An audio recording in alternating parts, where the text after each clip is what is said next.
Hi, this is Stacy with Gooseberry Bridge Farm, and I am going to show you around the garden.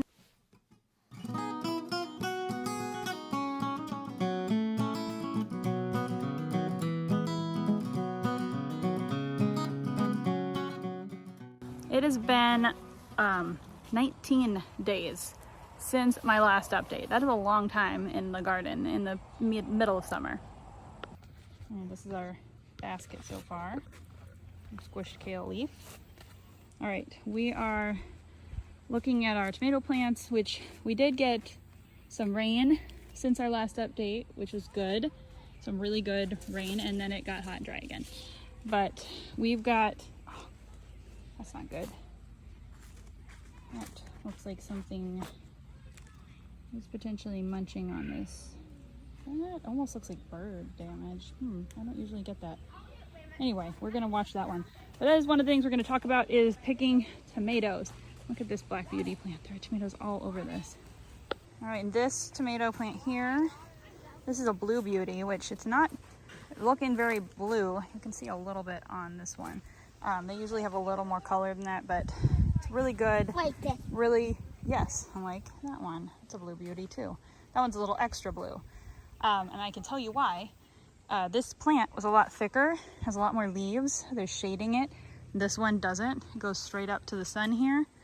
So the sun contributes to that color when they're developing. I can always tell that with the other plants that are, like there's a black beauty down here that I'm not even sure how we're going to tell when it's ripe, because usually you tell by looking at, like this is a black beauty, but see on the sides, this will all turn red. And you'll tell it's ripening because this down here will turn red. This one is kind of sideways on the plant. It's got a little green on the top, but the bottom is completely black. And that's gonna make it a lot harder to tell when it's ripening, because that's where they start to ripen, is at the bottom. Which leads me to my next thing I'm gonna talk about, which is picking tomatoes when they're blushing. We do not let our tomatoes ripen on the vine. We look at them and watch them every day and watch for that first sign that they're turning, like this guy. And we pick them and take them inside. This one is actually a little like more obvious past its just turning. This one Mommy? here, Mommy? See how it's got just a little orangey red on the bottom? That is really pretty, Teddy. That's a sunflower, Steve sunflower. They're so fluffy. We're gonna let it make some seeds, okay? All right. So this plant here goes all the way up, which I did start watering tonight. This one looks a little sad because it's been Mommy, well over a week. I found this double sunflower. That is fun, buddy. A double sunflower. Okay, so here we go. Disease. This is partly from where I kind of slacked off on my pruning, because like there shouldn't be tomato leaves down there. I should have cut all those off and had like open spaces. But there's also a lot of basil and stuff growing right really in this tomato space. But this one has it too, and this was pruned properly, and it has this fungal issue all the way up toward the top. This will eventually kill them. I'm not really doing anything about it at this point because I got other stuff going on, and in my experience I can basically ignore this or cut off some leaves here and there, and as long as it's dry, we don't get more rain, it'll mostly be okay. I should still get to pick all these tomatoes. The time when it's going to be a problem is if my tomato plants lose like all their leaves except for at the top, because usually when they have this issue, they'll keep getting healthy new growth at the top, but the leaves will die off. I'll just ignore those weeds over there. They'll die off from the bottom up, but the new growth is healthy at least for a while. Like even down here, there's new growth on this plant down low that is perfectly healthy, but then there's these yucky leaves. So the right thing to do would be to cut all those yucky leaves off and get them out of the garden completely. I don't have time for that. So we are just doing what we can here.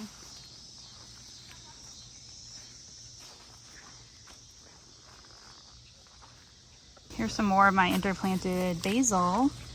I like the way this grew better and kind of more, I don't know, compact plants, big leaves. They look really good. This is regular basil. That over there in that row that we looked at before is Thai basil. I don't really want this, buddy. This pepper has a hole in it. Yuck. Here, go throw it in the pig pile. All right, so we did kind of lose our aisles here, so it's hard to get around this corner. This tomato plant, I'm still working on picking. It grew so big and so fast and so tall. This is a Super Sweet 100 right here. And it went straight up, and then we had a windstorm. It kind of blew it down. So I trellised it with strings. Here, see if you can see that. Looking right into the sun. See the string? It goes from the cattle panel back in there up to this one here. And I'm making us a little tomato tunnel. It's a little short for me, but we'll be able to keep picking these tomatoes. And I've got a whole bunch ripe, like way up in there right now, and I need to work on getting them. Okay, we're gonna sneak around the corner. It's pretty tight. Okay. So we've got another row, and another row, and this one, I mean, look at this. This plant is huge. It goes probably, that's 8-9 feet up in the air. And it's got these yucky leaves.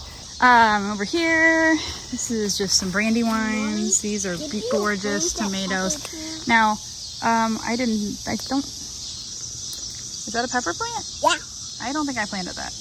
There's a pepper plant there. That's a little weird. Something's been eating it. I thought I planted basil there, but that does look like a pepper.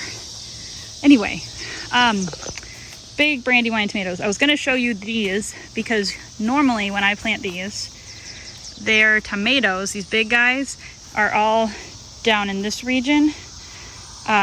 This plant and lots of others on this row, this one here, the tomatoes go way up. They got way taller, way faster this year because of the competition from the peas I had interplanted with them. I thought that was really, I don't know, interesting in a boring gardening sort of way, but I like that the tomatoes are up higher.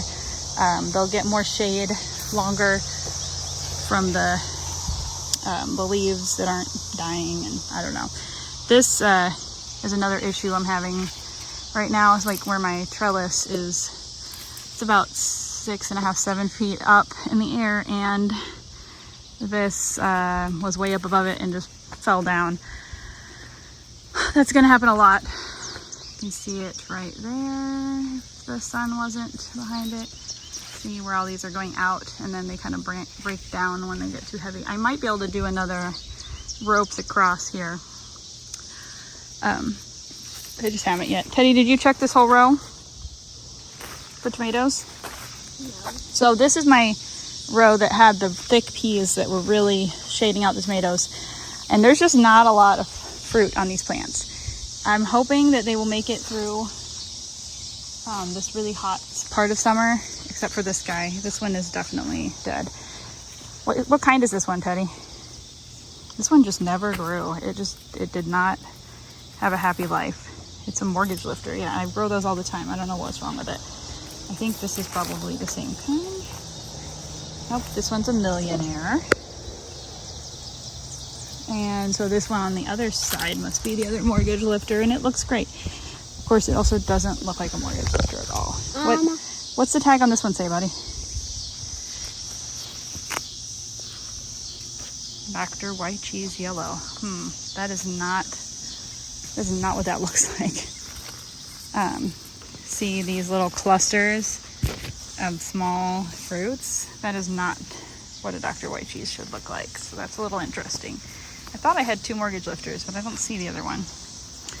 All right, so this is the spoon tomato. If you've ever heard of it, I will show you the spoons when I get to my baskets. Its leaves are, actually there's some on the plant. Look at that. These tomatoes are so tiny. Can you see it?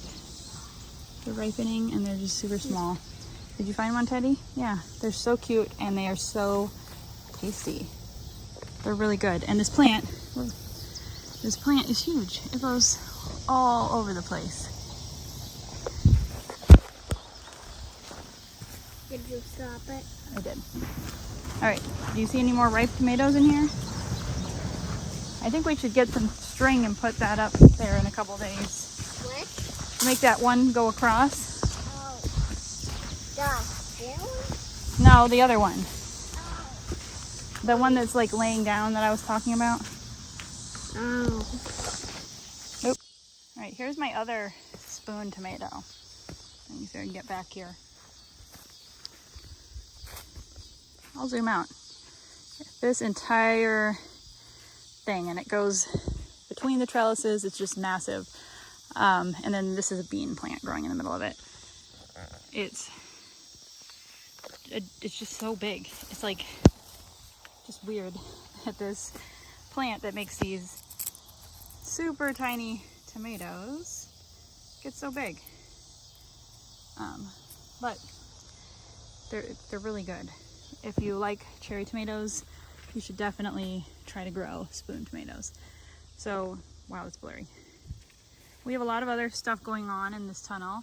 I talked about that in my earlier videos. We planted tomatoes and cucumbers and a watermelon, loofahs, and beans in here, so that we'd always have something, and nasturtiums. We talked about it in the last video. Thank you, Teddy. And here's the beans growing. These long beans, they're hanging, they're up there. There's another bean right there we need to pick. There's sunflower, and there's a whole bunch of these mid-sized yellow tomatoes back here. Can you pick that one? Our watermelon was here. I think it died. No, Oh, there's a little bit left alive right here. But we don't have any watermelons anymore. Oh, we do. Okay. I'm just making stuff up.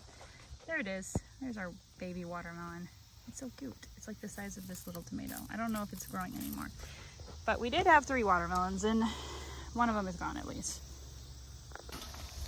A lot more cherry tomatoes than I usually grow this year, because I normally don't know what to do with them. And I don't like to make sauce out of cherry tomatoes because it's just not very good. Especially with all the skins and whatnot. So, ew, what'd you find, buddy? A tomato? So this year, I am growing a lot more cherry tomatoes because I have figured out that freeze drying them is super yummy. So, in the past, I just had so many excess cherry tomatoes when I had more plants. But this year, what we're doing is we're cutting them in half once they ripen all the way. These are kind of an orangey red variety, and they aren't quite ripe, but like I said before, I just go ahead and pick them, bring them all in, and then the birds and stuff aren't out here eating my tomatoes. I have had a lot of blister beetles this year. I'm trying to find one to show you. Teddy found a weird looking cucumber. Most of our cucumbers are dead. As you can see, we've had cucumber beetles, and that's just what happens. We got some cucumbers, we got some pickles made, and we're done.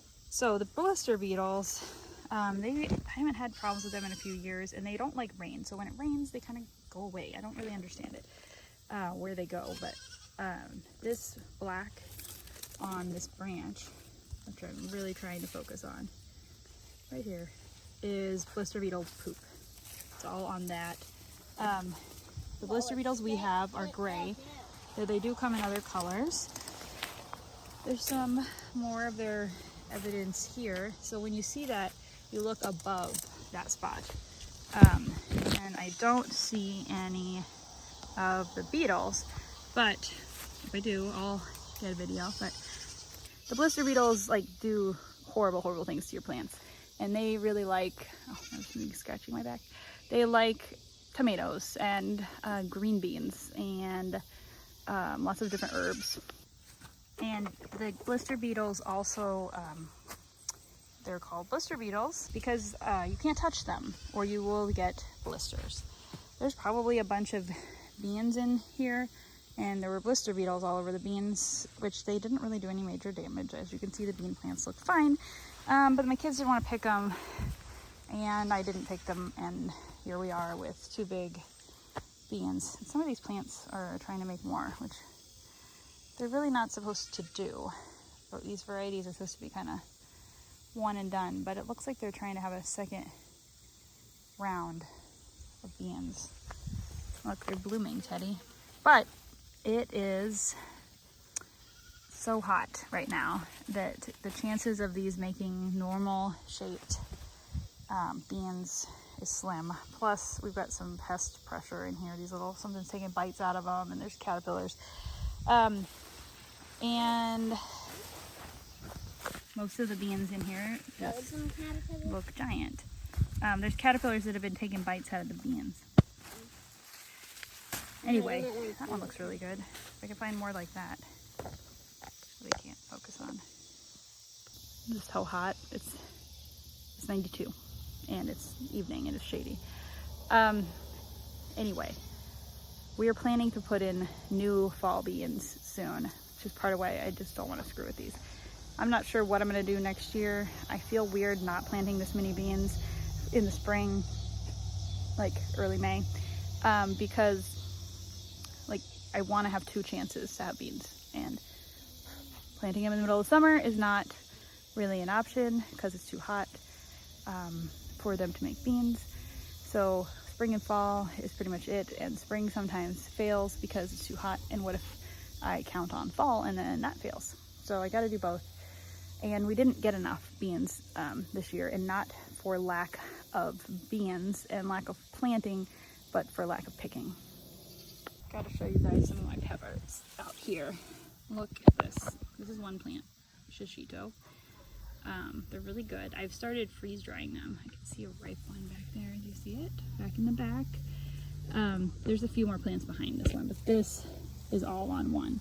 The red one in the back is on a different one, but they're producing like crazy. We've been picking these and eating them. You just kind of blister them in a little bit of oil, and they're fabulous. They're super mild everything. I don't know, but they're still good. So I think we've been freeze drying them, hoping we can still put them in stir fries and stuff, rehydrated. Nice yellow. There's a red one. They're kind of, oh, it's red because it's got a hole in it. Lovely. Anyway, there's a lot. Plenty. Teddy, you're pushing me and I'm going to fall over. I've also had a ton of luck this year with these blot peppers. These are kind of small compared to most of them. Look how many are on these plants. They're huge. There's so many. And the other peppers that have done super well are these guys here.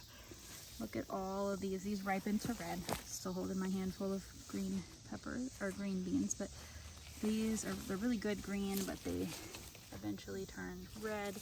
These are Jimmy Nardello sweet peppers. They're really high producers, and peppers aren't always high producers. Sometimes we grow bell peppers. Oh, that one's got a bad spot on it, doesn't it, Teddy? Does it? Or is it just a dent? I can't tell. That's just a dent. Okay, good. That's one of our fancy poblanos. We're finally growing decent sized poblanos for the first time ever. Check them out. Those are supposed to be really good stuffing peppers and for other stuff. Now I mess with the thing. We've got some Thai chilies here that are kind of just getting started. They're little tiny things. Hey chicken, how you found that worm? So back here we've got some sad dry beans, and they actually make dry beans, but they're also sad. And we've been growing these yard long Thai beans. They're not really yard, and there's a bunch of them on here. They are just getting started and they're producing like crazy, so I'm hoping that keeps up. We like to just cut these up and eat them like regular green beans. Yep, there's some more. But between the heat and the rain, we have a weed problem. I really need to get out the weed eater. But see, like this area here, there's a bean trellis there. what I planted this year is in these tubs, but what came back from last year is all in the weeds, and I am stuck not weed eating it because I can't kill my being volunteers. Hey Teddy, can you cut this poke down? I don't want this to go to seed here. So sometimes weeding is just chopping the top off of something so it doesn't go to seed. We've also had these bush tomatoes kind of spilled out of our containers, and just it's not super neat around here. But I bet some of you can relate. Our bathtub is doing quite well. This is all toothache plant and marigolds, and then there's some basil in here. These big things are all tomatillos, and they're doing really well at this point. They're covered in tomatillos. I'm trying to figure out what this thing is. Oh, it's part of the tomatillo, but it's weird looking. Anyway, there's a baby one. There's just, you can see them all over the plants. Hoping we can make a batch of salsa verde. Alright, well I'm taking her around the garden and I can show you these crazy San Marzanos and their very sad selves. This one should be much taller by now. It's not, and it is sad. These started out the season with the fungal disease I was talking about. They've been fighting it since they were little babies because I planted them into a row that hadn't been cleaned out from last year, and they just immediately got infected instead of having a little time. But look at all these tomatoes. They are covered in tomatoes. So since these are a canning variety, I don't really care if they have a short season. If all of these ripen, that will be what I was hoping for. And they seem to be still doing quite well with their healthy growth on top. The main thing I might need to do if it gets any hotter than we've been this week, which we've been in the mid to upper 90s, if it gets hotter than that, and these have even less leaves, I will have to spray them with kaolin clay like I did in my garden last summer. I'm pretty sure I put that in a video, but I'm not positive, so I will explain it now. It is a clay you can spray on your plants. So the kaolin clay, you can spray it on your plants as kind of like a sunscreen. So if they're in a place where you can't really put up a shade cloth, you can lower the temperature like 10 to 15 degrees just by spraying this stuff on them. So it really helped with my plants last year when they were getting all sunburned from our extreme weather. We had a lot hotter summer last year. So anyway, it's good to know that can be done. This is the last of my zucchini patch. There's like 1, 6, there's like the outside plants are hanging in there basically, and the middle ones are clearly dead. That gives us a nice walkway. It's probably about 50% that are dead at this point, but we're still picking zucchini off the rest. I stopped my pest control measures that I've talked about in previous videos weeks and weeks ago. I am just happy to have something left. I'd love to have gotten more zucchini, but I just didn't have time to keep up with the intensive pest management. There's a cucumber beetle. There's a what? Oh, bye-bye, guy. I caught a cucumber beetle, Teddy.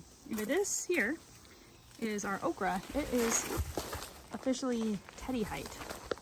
There, look at this. We have about 40 plants of okra. It's very, very itchy picking them, so I'm kind of avoiding it today. But I've been picking them every day, sometimes twice a day, and we're getting a big bowl of okra every day, and I'm freeze drying it. My big bowl that I get about every day covers about 1 large freeze dryer tray, so I can freeze those until I have the 4 days worth, and then, or 5 days for the 5 trays. Here's one I need to get. And then it is so good freeze dried. You can just eat it. You can put it in like almost anything, and you can rehydrate and throw it in stir fries. It's so good, and so, seems funny, so easy to grow. So for my next video, I am going to unload the harvest basket in the pantry and show you what we do with all of this. how we kind of sort it and process it. Thank you. And then I'm going to do a pantry tour soon too, showing you guys everything that we have put up so far this season. We have been so busy. That's pretty much what we've done the last 2 weeks since we last did a garden update. We've also purchased some produce. We got some corn, which we don't grow here because we just don't have a good spot for it. And we also got some peaches because our peaches and all the peaches around here froze this year. The blossoms froze off before they even had a chance to open. It was very sad, but it happens tons, pretty much all the time here, because we get warm, then we get cold, and we just don't get a lot of fruit from our trees. We did get pears this year, which we are waiting for them to ripen indoors. We did get some apples too. There's Freddie. The cat's sleeping on the zinnia. Oh wow. Good thing I got a bunch more zinnias. So, I guess I didn't show you guys too, that's the potatoes I dug up after the last video where I said, I need to dig up those potatoes. Now they're gone, and there's a big dead spot there. Hey, Teddy. So I'm gonna show you guys all the stuff we have canned and how we put away all this produce in my next video. There, maybe if I crop this right, it'll make it look like the hat fits me. It does not fit me. Bye.